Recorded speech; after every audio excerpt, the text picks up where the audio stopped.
regular meeting of the Belleville Zoning Board of Adjustment You were relaxing till then. for November 1st, 2018 will now come to order. Clerk, call the roll. Bennett. Yes, here. Caruso. Here. Giordano. Here. Casa. Lopez. Here. Lozoff. Here. Sheldon. Here. Milano. Yeah. Del Garcia. Here, will everyone please stand for the Pledge of Allegiance.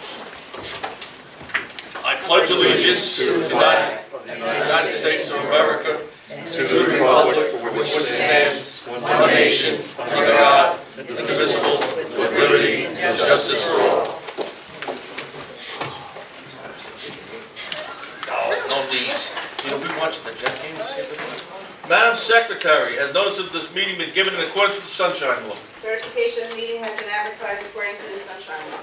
Okay, minutes, anybody want to change anything on the minutes? Nope, looks good to me. Everything looks good to you? I'll second that. Okay, so we have a motion by Mr. Milano, seconded by Mr. Giordano. Clerk, call the roll. Bennett. Yes. Caruso. Yes. Giordano. Yes. Lopez. Yes. Lozoff. Yes. Sheldon. Yes. Milano. Yes. Del Garcia. Yes, okay, applications for adjournment. I have a letter dated October 30th, 2018 from ATN Solutions LLC, 114 Cortlandt Street, Block 9401, Lot 7. Ms. Ciccarelli, I am writing to respectfully request an adjournment with regard to the above captioned matter. We are requesting that the application for ATN Solutions LLC, presently scheduled to be heard at the November 1st, 2018 meeting of the Belleville Zoning Board of Adjustment, be adjourned until the December 6, 2018 meeting. As legal notice has already been provided in connection with this application, we respectfully request that the chairman of the Belleville Zoning Board of Adjustment permit the adjournment to the December 6, 2018 meeting without further notice or an appearance on behalf of the applicant. In consideration for this adjournment request, the applicant agrees to suspend any and all applicable time limits for municipal action for the duration of the adjournment request. Thank you in advance for your time and assistance in this matter. So anyone who's in the audience who's interested in this application, it is being adjourned to December 6th, 2018 without any opposition from the board, correct? Oh, I guess quiet means correct. Okay. All right, the next case on the agenda to 12-6. There'll be no further notices either in the newspaper or by mail. Next one is dated October 30th, 2018, and that is sent by Marina Perna relating to Sound Development LLC, 568 Franklin Avenue.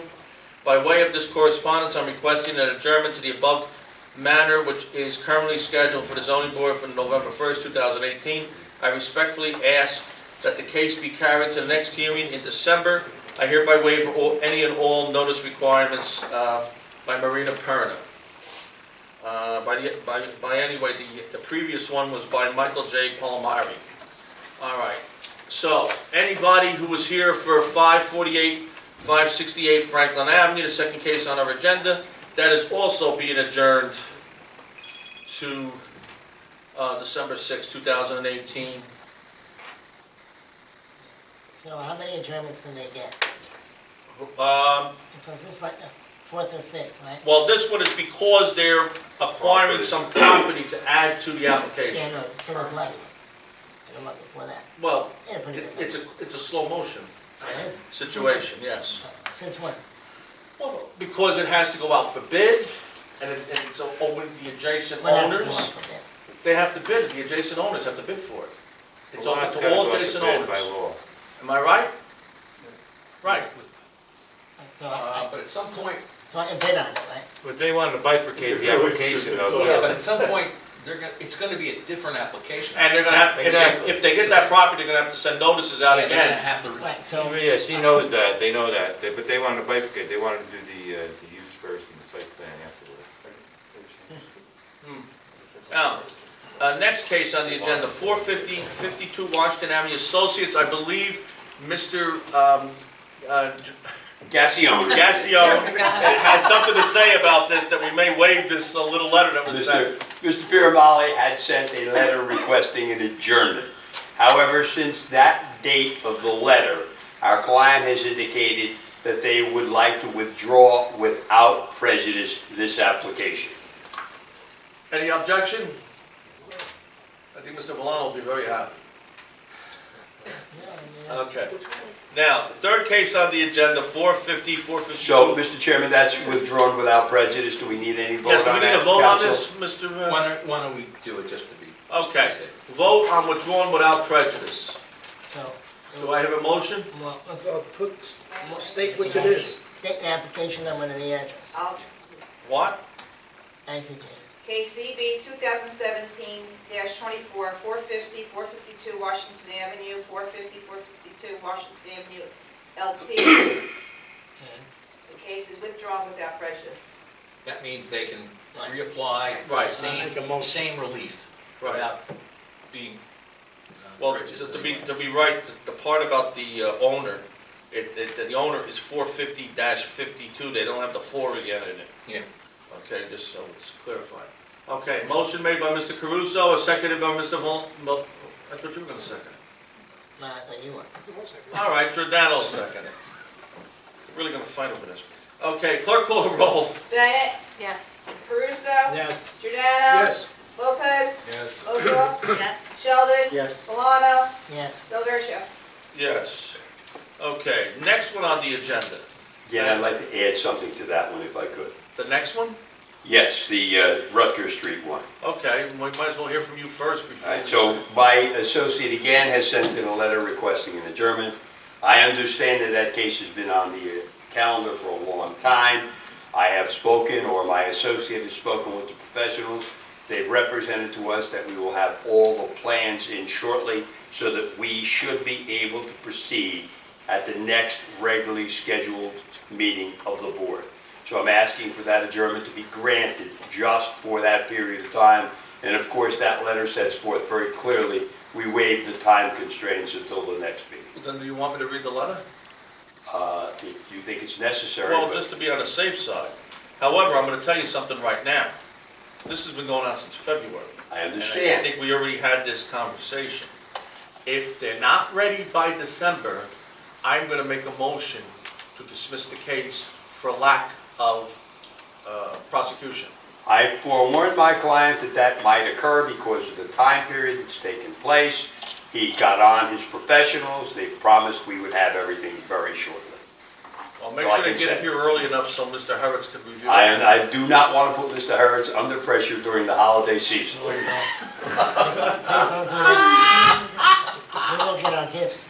Okay, so to read into the record, October 30th, 2018, JAMSO, JAMSO LLC, also known as Parts Authority, 3337 Rutgers Street, Block 9402, lots 2, 3, 4, and 5.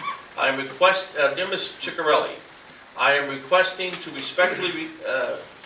writing to respectfully request an adjournment with regard to the above captioned matter. We are requesting that the application for JAMSO LLC, presently scheduled to be heard in the November 1st, 2018 meeting of the Belleville Zoning Board of Adjustment, be adjourned until the December 6th, 2018 meeting. The adjournment is being requested due to revisions to the plans being necessary which have not been completed. And as additional variances have been noted as required, a fresh legal notice will be published and also mailed to property owners within 200 feet as required prior to the next hearing date. In consideration for this adjournment request, the applicant agrees to suspend any and all applicable time limits for municipal action for the duration of the adjournment requested. Thank you in advance for your time and assistance in connection with this request. I don't know if that is even necessary, because he's admitting he has to send notices to everybody all over again within 200 feet. I don't think he's saying definitively he's going to look and see what the plans reflect, if anything is necessary. So If we there's would anything like, significant, we will certainly send notice if it's required. Okay, all right. So anybody in the audience, ZB 2017-18, 3337 Rutgers Street, Parts Authority, is being adjourned to December 6th, 2018. There may be notices in the mail and in the newspaper, depending upon what the plans are going to show. Okay? That's, and now, to the case we're finally going to reach on the agenda. ZB 2018-10, George Gonzaga, 177 Cedar Hill Avenue. The applicant is seeking certification of a non-conforming use to continue use of the subject property as a two-family dwelling. Okay, I would like to have Mr. Di Lorenzo sworn in, because this is all based on a denial that he gave. So let's swear in Mr. Di Lorenzo first. I can do that now. Two things I want to What? Oh, yeah. Frank, if you could raise your right hand, please, with regard to this matter, do you swear any comments or testimony that you may give shall be the truth? Yes. Thank you. That's Frank Di Lorenzo, the zoning officer in Belleville. Okay. All right. Next. Go ahead, Mr. Valano. Valano. V-I-L-L. V-I-L-L-I-N. First question, just for the record, I own a home more than 200 feet on the same block, same side. I have no objection. No You're not within objections. 200 feet, I have no I made objection. Mr. Di Lorenzo double check it, I mean, it's a block and a Close. half. It's okay. Okay, No objection. okay, make sure. Second thing was regarding Mr. Di Lorenzo's letter, right? Yes, Right. That was to the previous owner, correct? yes. Okay, so I guess my question is, your client bought it from this owner that's the dealer. He did. Right. So my question is, they buy it at, what was their understanding when they bought it? When he bought, he understood based on his attorney advising him. When he looked at it, he thought it was two-family. Right. I His get it. attorney advised him it wasn't. He was deeply into the transaction. I think he might have known the guy he was buying from because he lives next I know door. him too, I know him. Let's check. So, he went through with the transaction. At his own risk, he understands that. Okay, I just wanna kind of. There'll be no statement that he's an innocent purchaser. He knew before he closed, but he was into the transaction before he found out. Okay, got it, thank you. Mr. Gassion, a question has come up. And the question is, on what side of Cedar Hill is it, the east or the west? It's the west side. Okay, because the question comes up that Miss Bennett owns a property on Cedar Hill. No, New Street. New Street, I'm sorry.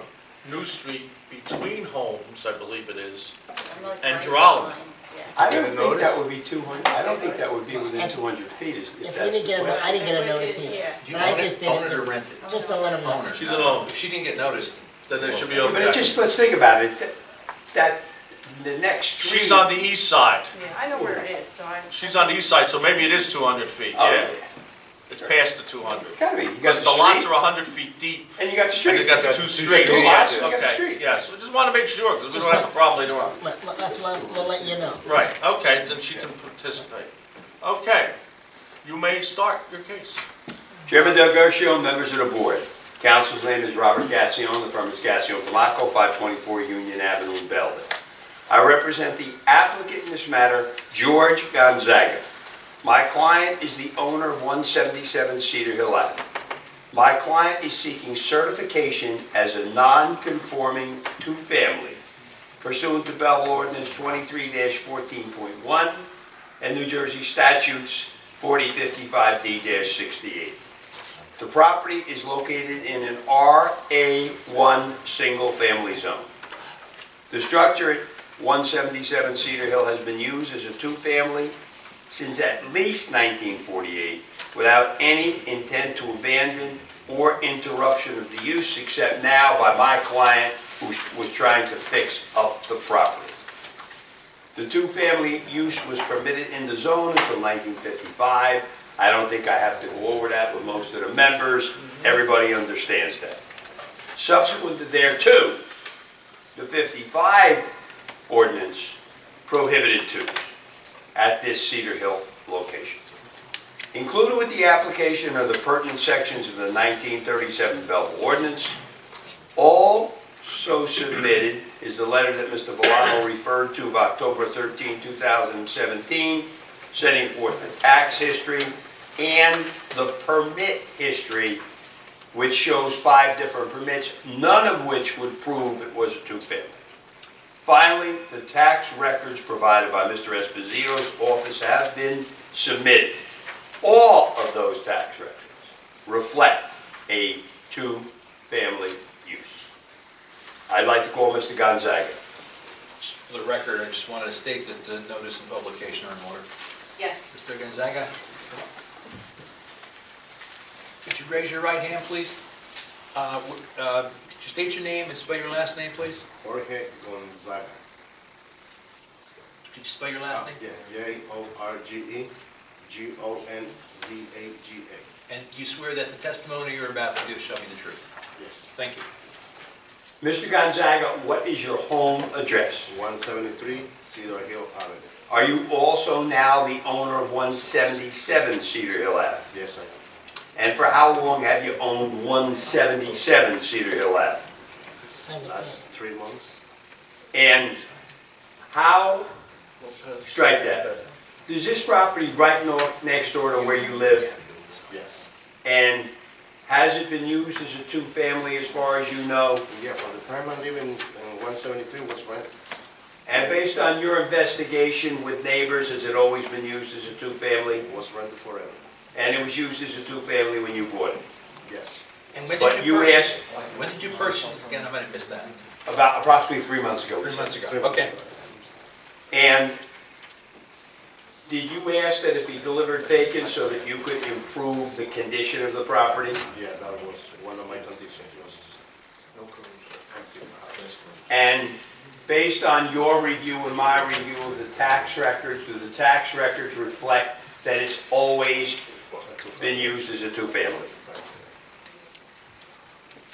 I have no other proof. Everything's been submitted with the application. Certainly anybody could ask me or my client any questions they want. This case is based upon the tax records, and if the board's not satisfied, we could bring neighbors in, but I thought the tax records clearly prove the existence of a two-family. I only have one question, and that's for Mr. Di Lorenzo, and that is on the denial letter. Why is he stopped at 1968? That's all I'm asking. Yeah, because that's the record I got from the tax office at the time. They sent other records at other times, and I'm under time constraint to get the letter out. Oh, okay. No problem.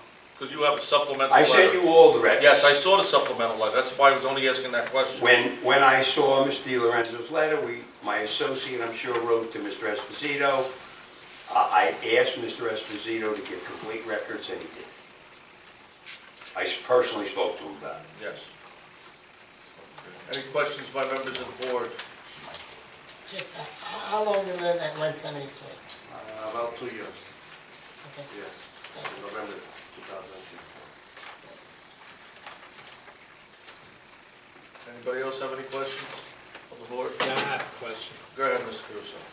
On 177, is there an entrance to go to the second floor or the second Yes. block? Everything is totally separate. Is that? Yeah, it's 2 entrances, one for the first floor and the right side of the house is the entrance for the second floor. There's 2 entrances. Yeah, it's 2 entrances. Any other questions by members of the board? Is there an exit for the second floor? Yes. A different exit than the first, but than the front? Yeah, totally different, yeah. Does the dwelling have separate utilities? Yes, Separate utilities? separate, everything's separate. Any other questions by members of the board? Okay, any questions by members of the public? I don't even think Mr. Gassion has to sum up since he already did sum up. I'll just briefly, very briefly. Mr. Chairman, members, you saw the letter from Mr. Di Lorenzo showing that with tax records before 1955. You saw the Belleville zoning ordinance that allows two families until 1955. And most important, you saw the tax records that show it's been nothing but two-family, and it's been continually used that way. And you have the supplemental testimony from my client who lives next door. I thank the board for their time and attention. Just Yeah. one follow-up question. Yes, For you, for me. So, yeah. So, you know, I know tax records are nice, okay? But I want to make sure that your stronghold is really, you're referring to that it was legal prior to 1955. That is correct. And it was used as a two-family prior to 1955. And that's what the tax records reflect. Right, right. So really, even though the tax records say it, your legality, your legal issue is really that it was